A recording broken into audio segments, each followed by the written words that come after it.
Buenos días, soy Javier Vázquez, consultor de Danisoft, y quiero agradeceros a todos vuestra presencia en esta nueva edición de los Viernes de BI.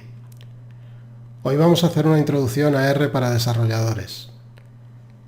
De entre los lenguajes de programación actuales, R es probablemente el preferido por la comunidad de ingenieros de datos a la hora de resolver problemas estadísticos. Sin embargo, pese a esa amplia adopción y a que es un lenguaje que lleva con nosotros desde 1993, su popularidad entre los desarrolladores es todavía muy incipiente. En este webinar queremos hacer una introducción al lenguaje orientado a los desarrolladores, que nos permita familiarizarnos con la herramienta y entender sus posibilidades en el área de la ingeniería de datos. Y por supuesto, que nos permita también empezar a escribir código R. Y para los no programadores, para los profesionales que estáis más en la parte de analítica y de inteligencia de negocio, veremos cómo R puede ser una magnífica herramienta que nos ayude en las funciones diarias de análisis de datos con una facilidad y agilidad difíciles de encontrar en los lenguajes de programación más tradicionales, como Java o C#, y todo ello sin necesidad de aprender las complejidades de esos lenguajes. Bien, pues vamos a ello. A grandes rasgos, la agenda del webinar es esta. Vamos a empezar por hablar de las características del lenguaje, para que cualquiera de nosotros se sienta lo suficientemente cómodo como para empezar a escribir las primeras líneas de código R.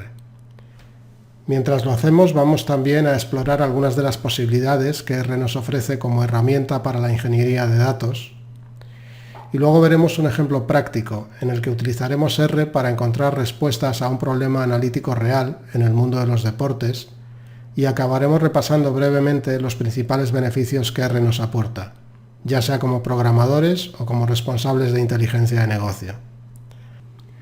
Así que, para empezar por el principio, ¿qué es R? R es un lenguaje de programación orientado al análisis de datos y a la resolución de problemas de análisis estadístico, que fue desarrollado hace ya 23 años por Gentleman y Haka del Departamento de Estadística de la Universidad de Auckland.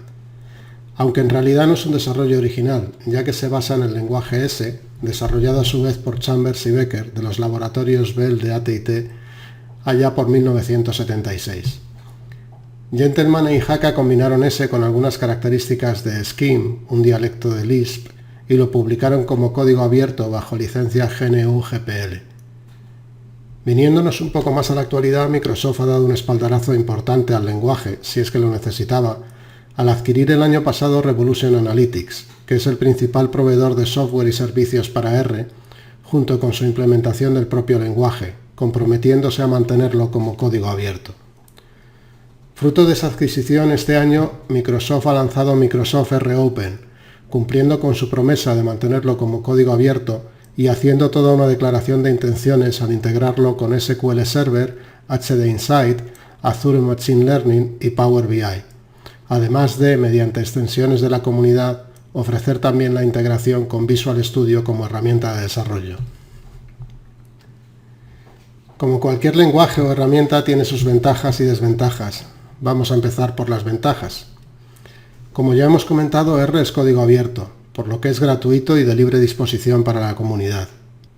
Una característica importante y que lo diferencia de la mayoría de los lenguajes más extendidos hoy en día es que está diseñado de principio a fin para el análisis estadístico y para ofrecer funcionalidades de aprendizaje automático en la generación de modelos estadísticos.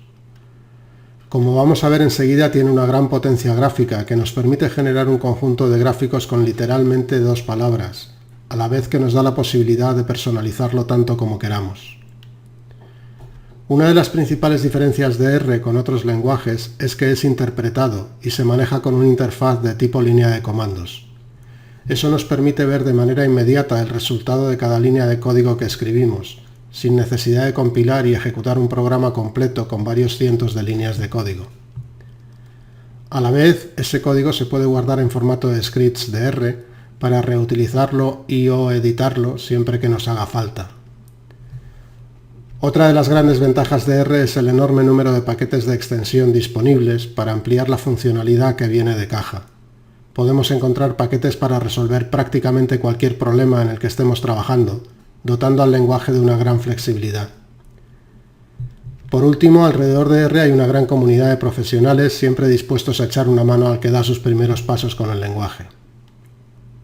En la parte menos positiva, R es un lenguaje, como vamos a ver hoy, muy fácil de aprender, pero no tanto de dominar. Podemos dar los primeros pasos y empezar a sacar partido real al lenguaje con facilidad, pero a medida que nuestras necesidades se complican, la curva de aprendizaje se hace un poco más empinada. Aún así, nada comparable con la dificultad de dominar un lenguaje orientado a objetos moderno. Aunque parece obvio, hay también que recalcar que R no suple los conocimientos estadísticos. Nos facilita enormemente los cálculos, la generación de modelos, el análisis de los datos, la identificación de patrones y todo lo que se nos ocurra. Pero si queremos hacer análisis estadístico, vamos a necesitar tener como mínimo una base de conocimiento. Por otra parte, la línea de comandos que hemos citado como una de sus ventajas puede resultar un tanto desalentadora al principio, aunque yo creo que uno se acostumbra enseguida a ella y empieza a encontrarle las ventajas. Por último, y en conexión con el primer punto, el código mal escrito es lento y difícil de leer y mantener, aunque esto ya sabemos que pasa con cualquier lenguaje de programación. Bueno, pues si os parece vamos a acabar ya con la teoría y vamos a escribir nuestras primeras líneas en R. Para ello, como es lógico, vamos a necesitar un entorno de desarrollo. Aquí tenemos las dos opciones principales que podemos elegir. La primera de ellas es RStudio, que es probablemente el IDE por excelencia de R y el más extendido. Bueno, un paréntesis un momento, para los que no sean informáticos y lo de IDE les suene raro, IDE es entorno de desarrollo integrado, entorno integrado de desarrollo, es decir, es la herramienta que se utiliza para escribir código en el lenguaje que sea. Ejemplos de IDE son Visual Studio para todo lo que es .NET y los lenguajes de programación de Microsoft, o por ejemplo en el lado de Java, Eclipse, que es el IDE más habitual en ese entorno. Entonces, como decíamos, pues para R tenemos RStudio, que es el más extendido seguro a día de hoy de entre los que están disponibles y que tiene la ventaja de que está construido exclusivamente para R. Para descargarlo tenéis ahí el enlace que podéis utilizar, y hace relativamente poco tiempo ha surgido otra alternativa que es las herramientas R para Visual Studio, abreviado RTVS, que es una DIN que un equipo de la comunidad ha desarrollado en código abierto para integrar con Visual Studio y que está disponible en GitHub, aunque todavía, o por lo menos hace un par de semanas cuando yo he mirado por última vez, estaba en Public Preview, pero vamos, yo lo tengo instalado y funciona sin ningún problema. La verdad es que simplifica todo para los usuarios de Visual Studio y lo podéis descargar en el enlace que tenéis también ahí. ¿Cuál elegir entonces de entre los dos o de entre estos y otras alternativas que puede haber? Bueno, si trabajas con Visual Studio, para mí no hay duda. Las herramientas R para Visual Studio te van a permitir seguir trabajando en el mismo entorno al que ya estás acostumbrado, con el que trabajas todos los días, integrado con las mismas herramientas con las que estás familiarizado, y creo que no tiene mucho sentido ir a otra alternativa. Aparte de que hay cosas que sinceramente lo han hecho muy bien, y por ejemplo la presentación de tablas, la visualización, etcétera, etcétera, para mí no es comparable con lo que ofrece RStudio. Si eres desarrollador pero no trabajas con VS, estás en otros entornos, Java, PHP, en fin, lo que sea, probablemente te sentirás de todas formas más cómodo con RTVS, porque bueno, pues es un IDE más al uso de lo que te puedes encontrar en Eclipse o en otro tipo de lenguajes de desarrollo, pero en ese caso RStudio también es una muy buena opción para elegir. Y por último, si eres estadístico, yo creo que RTVS o Visual Studio en definitiva es demasiado complejo, y en este caso probablemente para ti la mejor opción es RStudio. De todas formas, hay que recalcar que no son excluyentes, es decir, al final tú lo que estás es escribiendo código que vas a salvar en un fichero con una extensión .r y que puedes abrir en cualquiera de los dos entornos, es decir, que puedes ir pasando de uno a otro según te interese, o por lo menos sobre todo al principio, para probar los dos y ver cuál te encaja mejor, puedes hacerlo sin ningún tipo de problema. Para instalar las herramientas R para Visual Studio, lo primero tienes que tener instalado Visual Studio, la versión 2015 con el update 3, vale la Community o cualquiera de las superiores. A partir de ahí, una vez que tienes eso, hay que instalar primero el propio R, la versión de 64 bits, en versión 3.2.1, ahora la actual es 3.2.2, creo recordar, o una superior a esta, y lo puedes descargar desde ese enlace. Y una vez que tienes eso, ya lo único que te queda es instalar las propias herramientas de R para Visual Studio desde ese enlace, que como veis es GitHub y se instala como una extensión más para el producto. En el caso de RStudio, pues parecido, lo que pasa es que no necesitas tener Visual Studio, lógicamente. Primero tienes que instalar el propio R, en este caso vale en 32 o 64 bits y a partir de la 2.11.1, que ya es antigua y como decíamos está muy superada, lo puedes descargar desde el mismo enlace que en el caso anterior, y una vez que lo tienes, pues solo te queda instalar RStudio, que lo puedes hacer desde ese mismo enlace. De entre estas dos opciones, durante este webinar nos vamos a centrar en RStudio, que va a ser la herramienta que vamos a utilizar por dos motivos. Uno, porque como hemos comentado es la más extendida, la más habitual, y en segundo lugar también porque es la más sencilla. Yo creo que de cara a lo que queremos hacer hoy, que es familiarizarnos con el lenguaje y no tanto la herramienta, se va a interponer menos y nos va a hacer las cosas más sencillas, así que vamos a centrarnos en RStudio, que tenemos aquí. Esto es RStudio ya arrancado. Como podéis ver, se organiza en 4 paneles que podemos organizar nosotros de la manera que queramos, configurarlo para que cada uno esté en una posición determinada. Tenemos el entorno o el entorno de trabajo, en donde veremos que van a ir apareciendo las variables y los datos con los que trabajemos. Tenemos otro panel dedicado a los gráficos, que vamos a ampliar un poco, vamos a hacer un poco mayor para ver los gráficos que crearemos luego con algo más de claridad. Luego tenemos el panel de los scripts, donde podemos escribir código y guardarlo para reutilizarlo luego, y desde aquí tenemos opciones para ejecutar ese código. Y por último tenemos la consola, que es un poco el panel principal de R, que es donde se interpreta, decíamos, recordáis que este es un lenguaje interpretado, es donde se interpreta y se ejecuta el código R.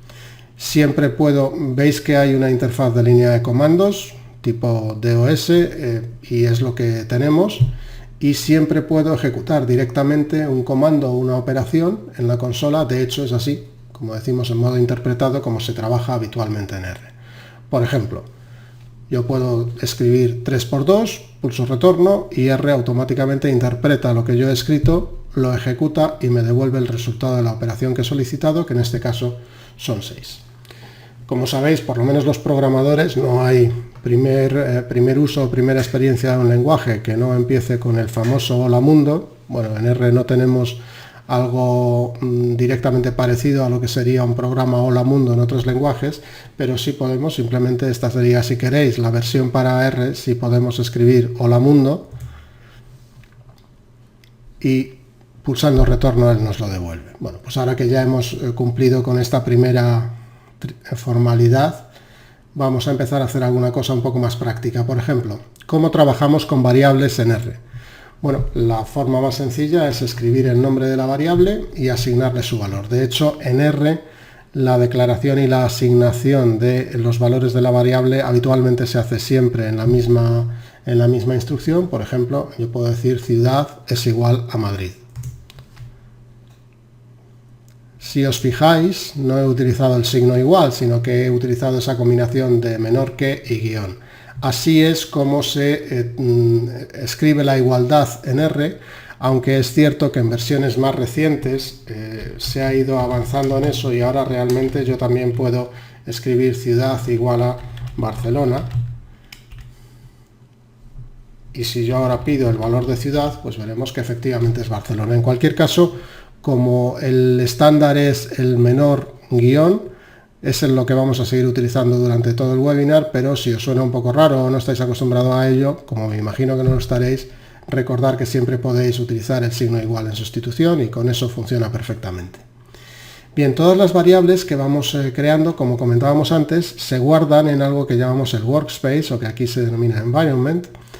Y aquí tenemos la única que hemos creado hasta ahora, que primero le habíamos asignado el valor Madrid y que ahora le hemos asignado el valor Barcelona. Yo puedo desde la consola siempre pedir el contenido del workspace con la instrucción ls, la función ls, y me dice que en este momento todo el contenido que tengo en el workspace es la variable ciudad. O también, con más información, como hemos comentado, porque aquí nos muestra también el valor, no solo el nombre, sino también el valor de la variable en el panel del environment. Podemos también consultar desde la consola el valor de una variable y si no existe, como por ejemplo país, pues nos va a dar un error diciendo que el objeto o la variable no está en nuestro entorno. Vamos ahora, para avanzar un poco más, a asignar dos variables, por ejemplo, precio, le asignamos el valor 15 y ahora vamos a asignar unidades, el valor 8. Yo ahora ya tengo esas dos variables, lo estamos viendo en nuestro panel de Environment, y puedo empezar a hacer operaciones con ellas. Por ejemplo, puedo multiplicar una por otra. Y R me dice que el valor de 15 por 8 es 120, que el resultado es 120. Aquí, si os fijáis, le he pedido a R simplemente que realice una operación y me devuelva el valor, pero ese valor, bueno, pues me lo ha mostrado en pantalla y digamos que se ha perdido. También puedo, como es lógico, asignar el resultado de esa operación a una nueva variable. Por ejemplo, le puedo llamar importe y decir que importe es igual a precio por unidades. Y si yo ahora le pido que me dé el valor de importe, pues encontraré que importe lógicamente es 120. Y si ahora vuelvo a consultar el contenido del workspace, comprobamos que tengo ciudad, importe, precio, unidades, las cuatro variables que he definido hasta ahora. En cualquier momento, si me interesa por algún motivo, puedo eliminar una variable en concreto del workspace con la función rm. Y si ahora vuelvo a comprobar, veo que importe ya no existe, ha desaparecido. Muy bien, pues esto es en cuanto a familiarización mínima con el entorno, con la consola de R. Y vamos a empezar a hablar de los tipos básicos de datos que manejamos en R. Hay alguno más, pero por simplificarlo, recordemos, en una introducción al lenguaje, nos vamos a centrar en los tres principales, o los tres más básicos si queréis, que son el tipo numérico, el tipo carácter y el tipo lógico. No hay que declarar una característica del lenguaje, a diferencia de otros lenguajes tipados, es que no hay que declarar el tipo en R, el propio R lo infiere a partir del valor que asignamos a una variable, y como ya hemos visto, una variable se declara y se instancia a la vez. Un tema importante es que R es sensible a mayúsculas y minúsculas, por lo tanto, si escribimos, por ejemplo, llueve es true, me va a dar un error porque true en R se escribe todo en mayúsculas, con lo cual dice que el objeto true no se ha encontrado. La forma correcta de declarar y asignar un valor lógico o un valor booleano, como prefiráis, es utilizando las mayúsculas, y ahora ya sí tengo asignado, como vemos, el valor de llueve, que me dice que es verdadero. La función class me permite comprobar en cualquier momento el tipo de dato de una variable determinada. Por ejemplo, class de llueve me dice que es una variable de tipo lógico o de tipo booleano. Con los logical podemos, además de utilizar el valor completo del dato, por ejemplo, true, como acabamos de hacer, utilizar la versión abreviada, que es T para verdadero y F para falso. Por ejemplo, podríamos decir que no está nevando. Y él lo interpreta como un false y en el panel del environment me lo muestra con su valor completo. En el caso de los logical, además de verdadero y falso, tenemos un tercer valor siempre disponible, que es el no asignado. Podemos decir que no sabemos si está nevando y él nos lo actualiza en el environment. Y este valor no asignado sigue devolviendo como tipo de dato un logical, que es lo que realmente es. Tenemos también otras opciones para comprobar cuál es el tipo de una variable, que empiezan todas por is, punto, y a continuación el tipo de dato que queremos comprobar. Entonces, si queremos, por ejemplo, comprobar si nieva es un logical, podemos escribir isLogical nieva y nos va a decir que sí. Bien, pues con esto hemos visto el primer tipo de dato, los logical, los booleanos. El segundo de ellos es el tipo de datos numérico, que es muy sencillito. Por ejemplo, gotas es igual a 5. Y podemos comprobar que gotas es una variable de tipo numérico. Una variación del numérico, que en programación nos puede ser muy interesante, es el integer. El integer es simplemente un valor numérico que no admite decimales, es decir, que su valor va a ser siempre un entero. Por ejemplo, podríamos declarar lo mismo que hemos hecho, gotas es igual a 5, pero indicándole específicamente que este es un tipo de dato que queremos que se asigne como numérico. Lo hacemos añadiendo una L al final del valor. Y si lo comprobamos, vemos que efectivamente R lo identifica como un integer y lo asigna de esa manera. R dispone también de funciones de conversión de tipos que nos permiten convertir pues, de numérico a carácter, etc.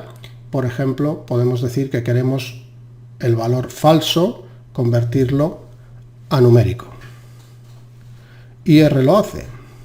Para R, un valor falso internamente se maneja como un numérico de valor 0 y un verdadero como un numérico de valor 1, con lo cual, pues, si decimos asNumeric de true, vemos que efectivamente el verdadero lo convierte a un numérico de valor 1, aunque internamente para él true sigue siendo un logical o un booleano. Otra conversión que podemos hacer es convertir un numérico en un carácter y vemos que él nos devuelve un valor de tipo carácter, entrecomillado. Podemos también convertir un carácter incluso con decimales en un numérico y él hace la conversión automáticamente por nosotros, o podemos hacer como integer de 12,3 y entonces en vez de dar un error, fijaros que le estamos pidiendo que nos devuelva un integer a partir de un valor que tiene decimales, lo cual no está permitido, no es coherente, pero él en vez de devolver un error nos hace el redondeo y nos devuelve el valor entero o la parte entera del valor que le hemos suministrado. Si rizamos demasiado el rizo y nos pasamos, evidentemente nos va a acabar dando un error. Si le pedimos que convierta a Javier en numérico, pues nos va a decir que no es posible realizar esa operación. Hasta aquí los tipos de datos básicos, logical, numeric y carácter. Y a partir de aquí lo que empezamos es a ver estructuras con las que R nos permite trabajar, estructuras de datos con las que R nos permite trabajar. La primera de ellas es el vector y vamos un momento a explicar sus características. Un vector en R es simplemente el equivalente a, es una secuencia de elementos, tan sencillo como eso, y es el equivalente a lo que en los lenguajes a los que estamos probablemente acostumbrados denominamos un array. La característica, igual que en otros lenguajes, es que todos los elementos tienen que ser del mismo tipo de datos, tienen que ser todos carácter, o todos numeric, o todos logical, no podemos mezclar unos con otros, y se crea con la función C. Una característica importante que vamos a ver ahora en la demostración es que los cálculos se realizan entre vectores, se realizan siempre elemento a elemento. En general, no solo con los vectores, con todas las estructuras que vamos a ver en R, pero es importante tenerlo en cuenta. Así que volvemos a RStudio. Entonces vamos a crear nuestro primer vector. Algo que siempre podemos hacer en la consola, que es práctico cuando empezamos a tener ya una cierta acumulación de cosas y además dispares, como es el caso, es vaciarla, para lo cual basta con que pulsemos control L de Lérida y se vacía. Y ahora a continuación podemos crear un primer vector sencillito, por ejemplo con los palos de la baraja.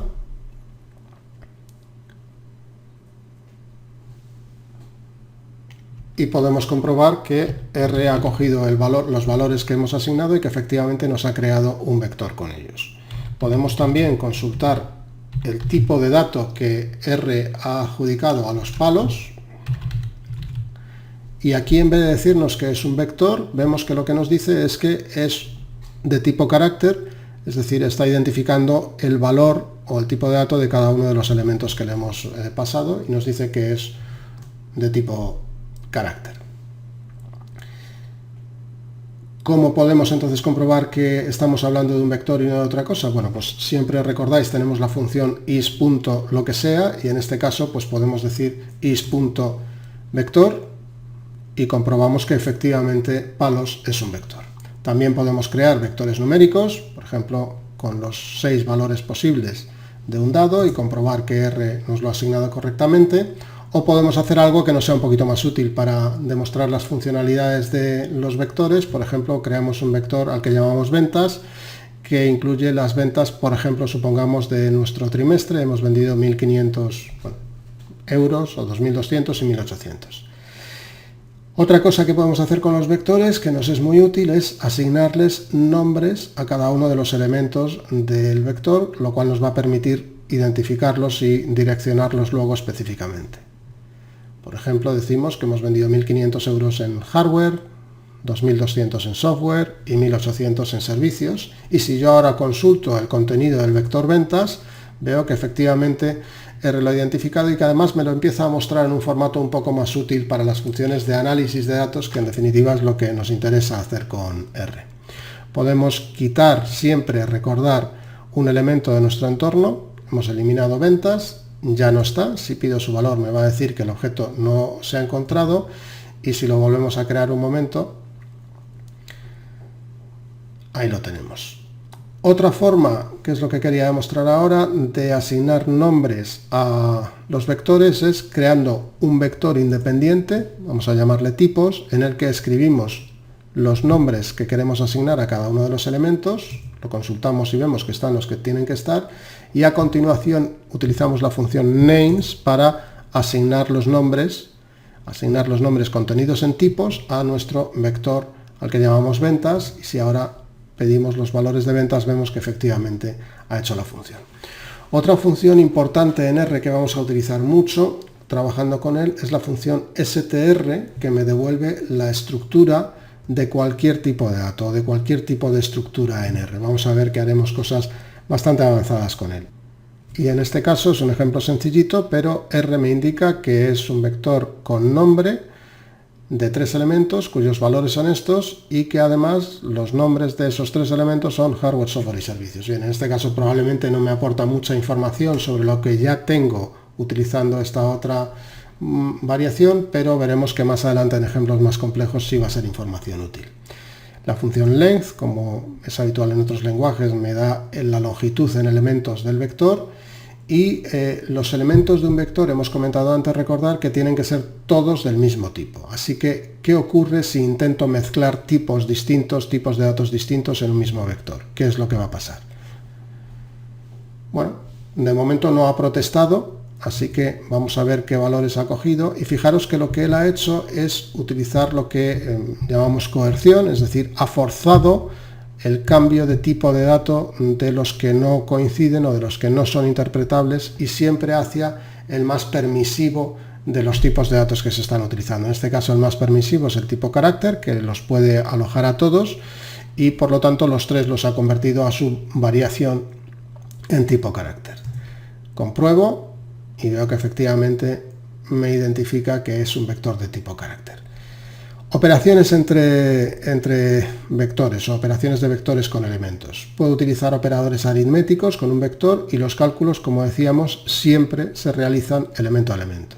Por ejemplo, multiplico ventas por 0,15, supongamos que ese es el margen, y si pido ahora el valor de margen veo que efectivamente ha hecho la operación y la ha hecho elemento a elemento. Ha dividido 1500 o ha multiplicado, perdón, 1500 por punto coma 15, 2200 por punto coma 15, etc. Con otro vector, si creo otro vector, por ejemplo, con los costes de mis ventas, ahora tengo 2 vectores y puedo operar entre ellos, y una vez más las operaciones van a ser elemento a elemento. Le pido que me reste los costes de las ventas y que me cree un nuevo vector con él que vamos a volver a llamar margen, y consulto ahora el valor de margen y efectivamente veo que me ha hecho la operación elemento a elemento. Si los márgenes son distintos para cada venta, por ejemplo, puedo crear un vector con los márgenes y operar entre 2 vectores de una forma similar a la que ya hemos hecho, pero ahora directamente en una única línea.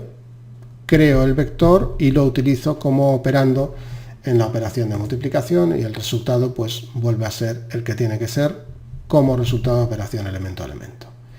La función sum de R me devuelve la suma de los elementos de un vector, y puedo realizar también comparaciones booleanas, como siempre, elemento a elemento. Por ejemplo, me interesa saber si las ventas son mayores que el margen, cosa que siempre debería ocurrir, y efectivamente me dice que en los 3 casos eso es cierto. Con los vectores, igual que con otras estructuras, como veremos, puedo indexar los elementos de un vector dado por posición. Por ejemplo, puedo sacar el segundo elemento del vector ventas, que será software, con un valor de 2200, o puedo indexarlos también por nombre cuando los elementos del vector tengan nombres. En este caso así es, y me devuelve el que me interesa. También puedo obtener un subconjunto de un vector utilizando una sintaxis que veremos en más casos. Le digo que de margen me devuelva los elementos que están dentro del vector formado por la posición primera y la tercera. o puedo excluir un elemento utilizando el signo menos, que me devuelva todos menos el primero, o puedo decirle que me devuelva todos menos los que le indico en un vector de subconjunto, y así lo hace. También puedo filtrar qué elementos quiero y cuáles no con la ayuda de un vector booleano. Por ejemplo, declaro un vector filtro, que es un logical o un booleano, verdadero, falso y verdadero, y ahora aplico o digo que me filtre el vector margen con arreglas de filtro y efectivamente me devuelve solo el primero y el tercero de los elementos. Otra opción que tengo es resumirlo todo en una única línea y pedir que me filtre sin necesidad de la variable intermedia filtro, y el resultado, como veis, pues es el mismo que antes. Otra cosa interesante en R es que me permite utilizar menos elementos en el filtro de los elementos que tiene el vector. Por ejemplo, si digo que me filtre margen con arreglo a un vector que tiene solo dos elementos, verdadero y falso, fijaros que en vez de darme un error y decirme que hay menos elementos de los que componen el vector, él lo que hace es algo que se denomina reciclar, y que es decir, bueno, pues si tengo verdadero, falso y me faltan elementos, vuelvo al principio y cojo el siguiente que tenga, que es verdadero, con lo cual me sigue devolviendo el primero y el tercero.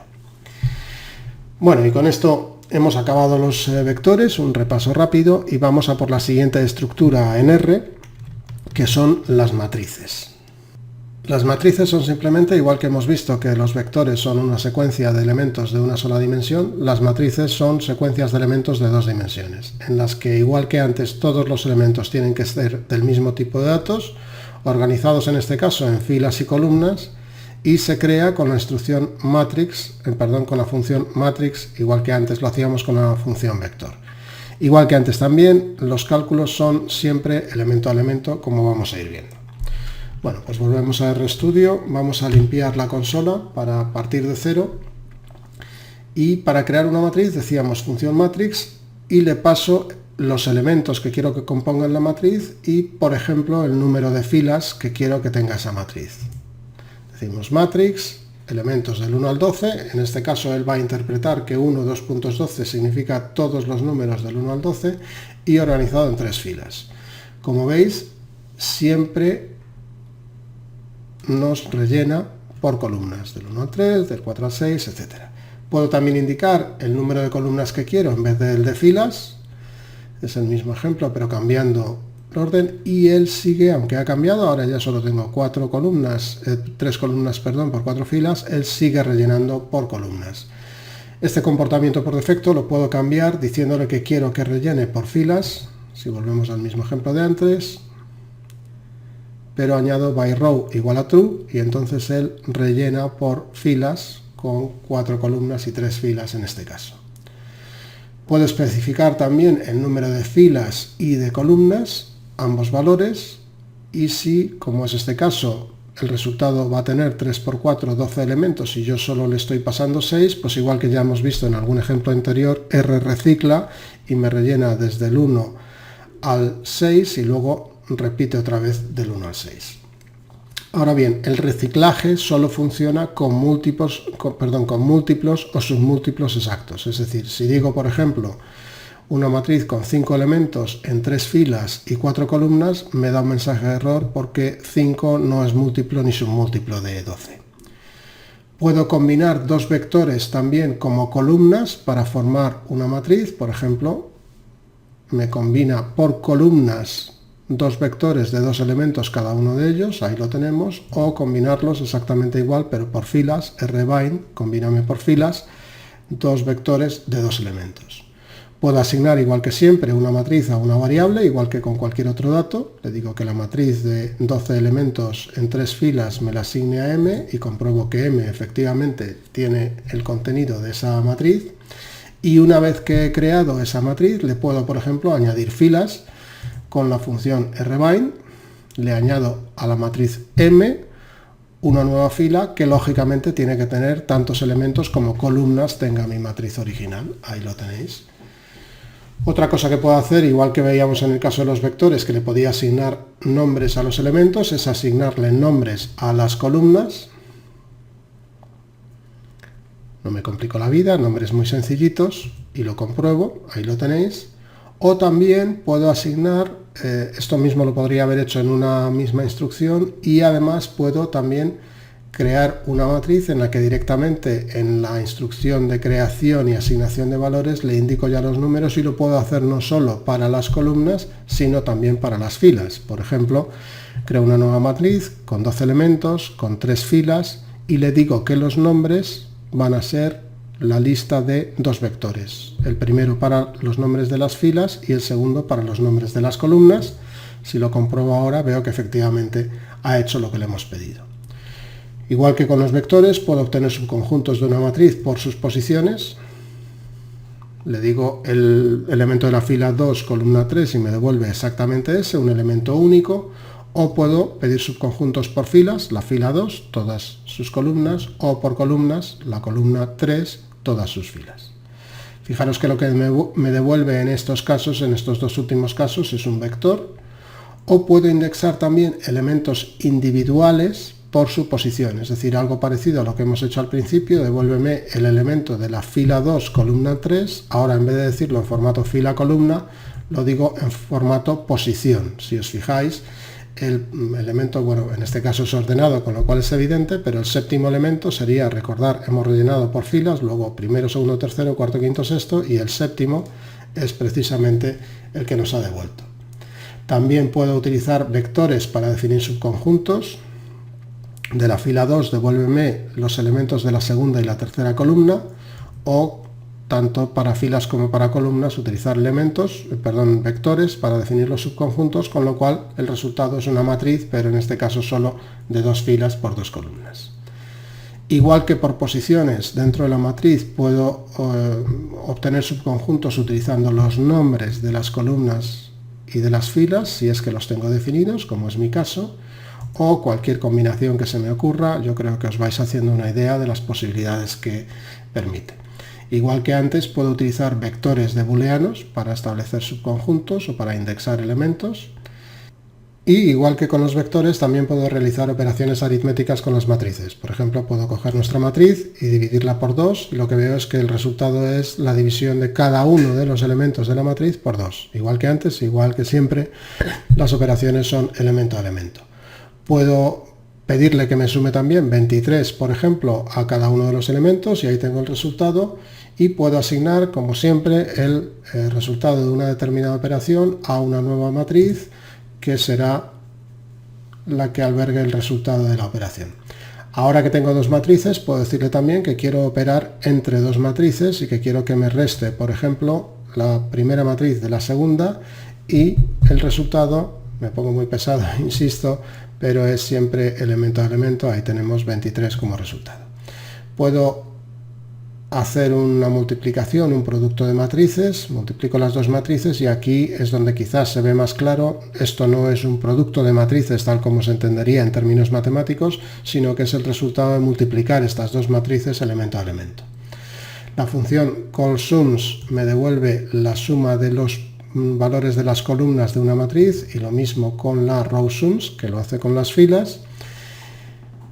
Y con esto hemos terminado con las matrices, y vamos a pasar a la siguiente estructura de datos que se utiliza en R, que son los factores.